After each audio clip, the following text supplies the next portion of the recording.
La bête du Gévaudan, cauchemar vivant. Imaginez une créature effrayante qui sème la terreur.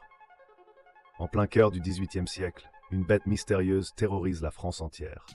On parle de la fameuse bête du Gévaudan. Durant 3 ans, ce monstre a causé la mort de près d'une centaine de personnes. Était-ce vraiment un animal ou juste un mythe effrayant?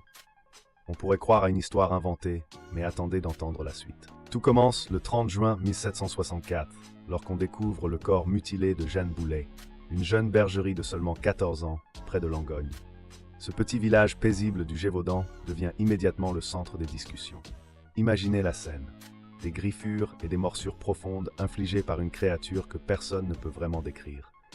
Même le curé, dans son registre, parle d'une « bête féroce ».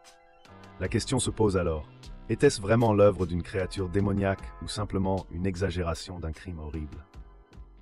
Depuis 1763, la région décompte déjà une dizaine d'attaques similaires. Le mystère s'épaissit. Pourtant, certains affirment avoir aperçu un animal qui ressemble à un loup, mais bien plus grand et plus terrifiant.